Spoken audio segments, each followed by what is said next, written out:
many folks on the anti-lockdown side that were arguing with us against the censorship that was coming down from social media, coordinated with the government. A lot of these folks who seemingly were free expression, I keep hearing from some of them that I'm no longer for free expression, they say, because our opponents are against free expression and they're censoring us, so why should we fight asymmetrically? Yes, you are handicapped. This is the story behind all of the superheroes. This is the story behind the police. They are always handicapped in their efforts to do so, whereas the criminals are not. This is just part of doing business.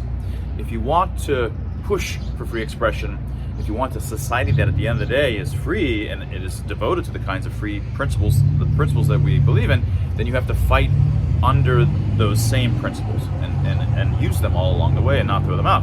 Why would you want to censor your opponents? If you censor them, what does that mean? It means that they can hear you, but you can't hear them. You never want to be in an information-deprived situation relative to your opponents. Why would you do that to yourself? A third reason, or a third point here, is that you want your opposition to speak because only by virtue of them speaking and saying things that are ultimately false, because you believe that they're false, they're wrong, they're immoral, they're incorrect, they're not evidence-based, or whatever it might be, only by virtue of them saying certain kinds of things and having it recorded can the reputation networks over time show how wrong they were. And that makes their reputations get lower and lower. But a fourth one to focus on is that at the end of the day, we don't want to be a community, a team that is fighting just because we're on a team and we're trying to, slay our opponents. That's not the point. We don't want to be on a team.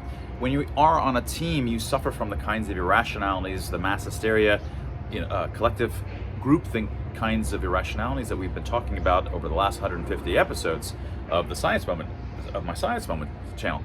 You suffer from those psychosocietal effects that all humans suffer from.